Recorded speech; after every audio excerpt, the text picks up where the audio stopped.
Hello, in this video we will talk about Israel's war against the terror organization Hamas. Actually, the war is called an iron swords. A war of iron swords is a war of the state of Israel against the terrorist organization Hamas and its government, as well as against the other terrorist organization in the Gaza Strip, which launched a wide surprise attack on military and civilian targets in Israel, and in particular in the settlements of the western Negev on Saturday, October 7th, 2023, last year. It was the holiday of Simchat Torah for the Jews, and besides the focus of the war in the Gaza Strip, the war has other fronts. The war has also other fronts on Israel's borders with Lebanon, and on Israel's borders. The war has also other fronts on Israel's borders with Lebanon and Syria, in Judea and Samaria, in the Red Sea, and against Iran. The war ignited a lively global discourse, demonstrations of support and protest, and an unprecedented wave of anti-Semitism worldwide and in the West in particular. In the surprised attack, thousands of terrorists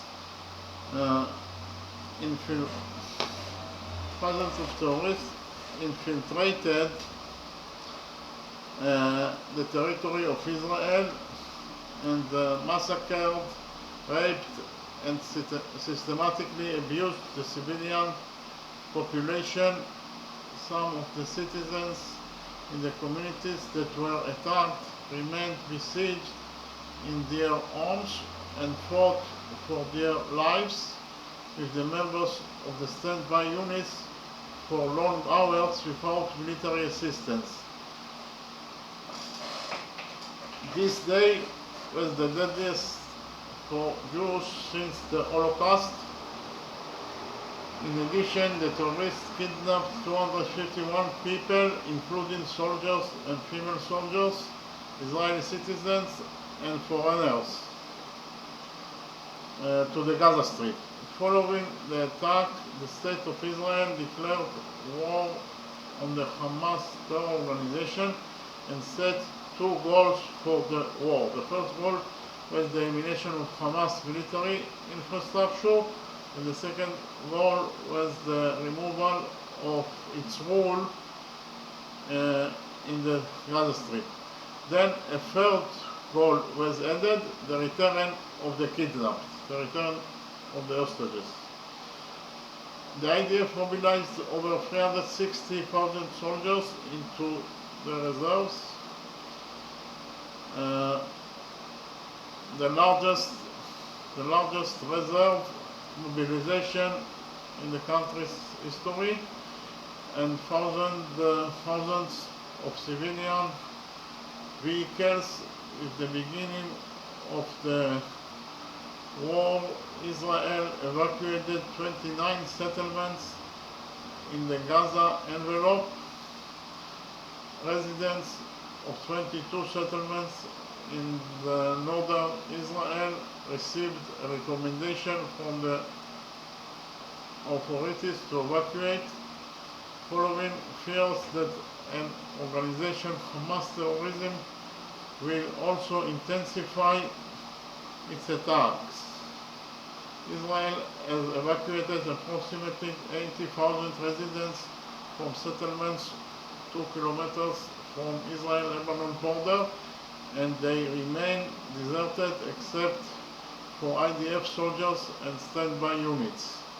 The fighting in the Gaza Strip, which was defined as the main arena in the fighting, began with the cleansing the area surrounding Gaza from terrorists carrying out air and sea attacks, targeted killings, and spot ground raids. After the evacuation of the population from the north of the Gaza Strip, a full ground maneuver was carried out, and the takeover of terrorists hotspots, and after a short lull in the fighting, at the same time as the hostage deal was discussed, a ground maneuver was also carried out in the south of the Gaza Strip and in the center, and the areas that were occupied were cleared of terrorists. After that, combat was characterized by intelligence-based raids. The fighting included the destruction of many terrorist infrastructures, including terrorist tunnels and underground routes, tunnel shafts, underground rocket launchers, military depots, outposts, headquarters, training camps, and buildings used for combat. Also, 7 hostages were rescued alive, as well as the bodies of abductees who were hidden on the Gaza Strip. The fighting on the northern front takes place between Israel and the Islamist Shiite terrorist organization Hezbollah and other terrorist organizations on the Israel-Lebanon border and the Israel-Syria border. On the second day of the war, Hezbollah launched guided rockets and artillery shells at IDF positions in Ardov and Chavat Shiva, and Israel responded with drone strikes and artillery fire. Exchanges of fire, which also included anti-tank missiles and airstrikes, continued throughout the war. Hezbollah ranges the abandoned settlements on a daily basis by firing precision weapons against tanks, causing the systematic destruction of houses, and the damage and losses were caused to IDF bases. The IDF responded with a targeted killing of terrorists in Lebanon, attacking terrorist bases, as well as an air attack on anti-tank launcher squads before firing.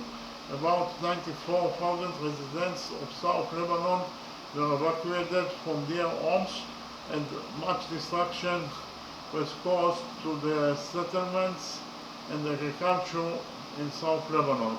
In response to the killing of 12 children by Hezbollah rocket in Majdal Shams, the IDF killed Fuad Shukar, the commander of Hezbollah's military wing and the key figure in the organization. In the Judea and Samaria arena, Palestinian terrorist organizations, especially Hamas, increased their efforts to initiate terrorist attacks and cause public unrest against the background of the events of the war. The IDF forces worked extensively to eradicate and thwart the terrorist infrastructure throughout Judea and Samaria. The Houthis, a Shia terrorist organization that controls northern Yemen and is supported and financed by Iran and serves as their proxy in their wars in the region, attacked Israel with ballistic missiles, cruise missiles, and unmanned aerial vehicles in order to interfere with its war in Gaza. After US Navy ships and air defense systems and Israeli Air Force aircraft intercepted the missiles and UAVs, the Houthis imposed a naval blockade on merchant ships sailing to Israeli ports. U.S. Navy ships operated in the Red Sea as a strategic deterrent and later attacked together with other allies Houthi bases in Yemen. In Operation Long Arms, IDF warplanes attacked Houthi military targets in western Yemen,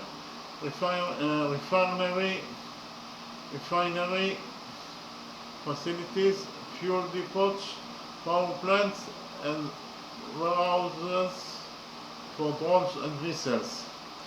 Iran is involved in the war through weapons, financing, training, coordination, and political influence on all the forces attacking Israel, including Hamas and the Islamic Jihad in Gaza, Hezbollah in Lebanon, the Houthis in Yemen, militias in Iraq, and other terrorist and proxy organizations. Also, Iran is coordinating political moves with other countries that support Hamas, such as Syria and Turkey.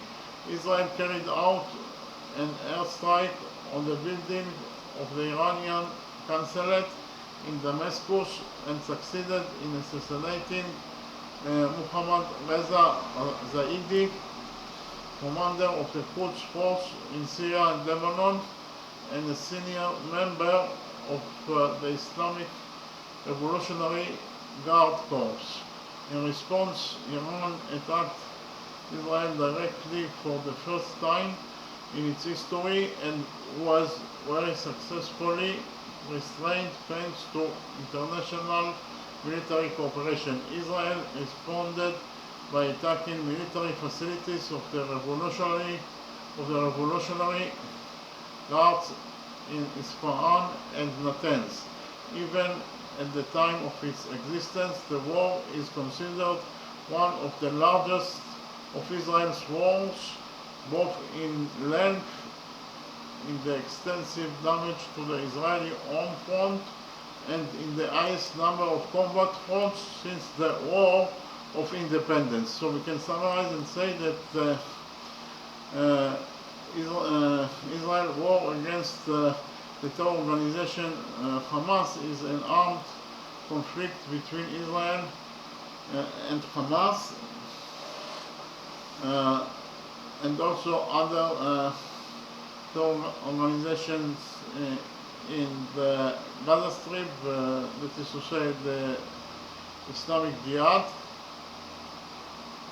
but it is led by the terror organization Hamas, and it has been taking place in the Gaza Strip and Israel since October 7, 2023. It is the fifth war of the Gaza-Israel conflict since 2008. It has been the deadliest for Palestinians in the entire Israeli-Palestinian conflict and the most significant military engagement in the region since the Yom Kippur War.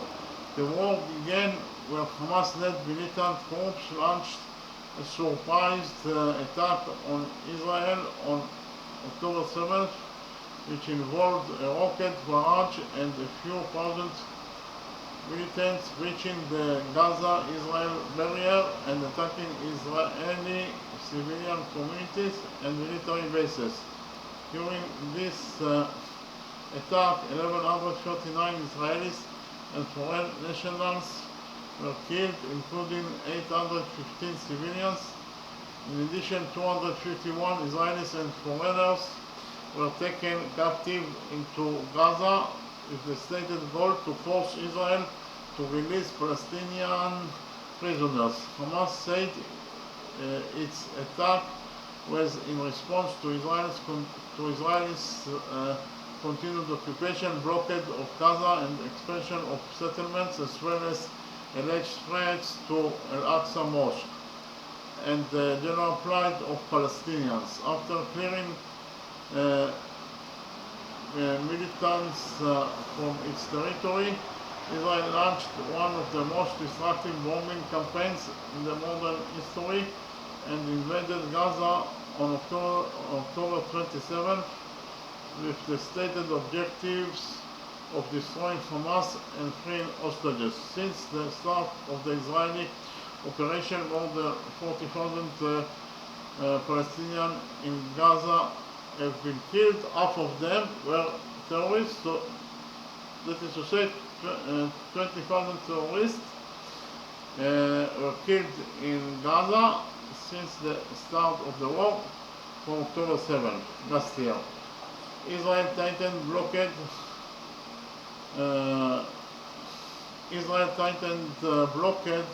cut off basic necessities and attacks infrastructure, caused healthcare collapse and an impending famine. By early 2024, Israeli forces had destroyed or damaged more than half of Gaza's houses, at least a third of its tree cover and farmland, most of its schools and universities. But actually, it was justified to destroy the schools because of the fact that Hamas, terror organization, used the schools in order to fire rockets from there towards Israel. So it was justified to destroy the schools. Hundreds of cultural landmarks and at least a dozen cemeteries. Nearly all of the strip's 2.3 million residents have been forcibly displaced. Over 100,000 Israelis remain internally displaced. The war continues to have significant regional and international repercussions. Large, primarily pro-Palestinian protests have taken place across the world calling for a ceasefire. The International Court of Justice is reviewing a case accusing Israel of committing genocide in Gaza. But it is actually unjustified at all because of the fact that Israel acted in a self-defense after the atrocities that Hamas did on October 7th. That is to say, they raped, they massacred the Israeli population there in the south of Israel. They beheaded babies and for Israel it was an act of self-defense, and it was actually an existential threat from the Hamas terror organization group, and Israel had to protect its civilians, and therefore they actually act in a self-defense. And for that reason, because of the atrocities that Hamas did on October 7th, the Hamas organization group is the only one that should be brought to the ICC and not Israel, because Israel acted in a self-defense. Okay, so the United States has given Israel extensive military aid and vetoed multiple UN Security Council ceasefire resolutions.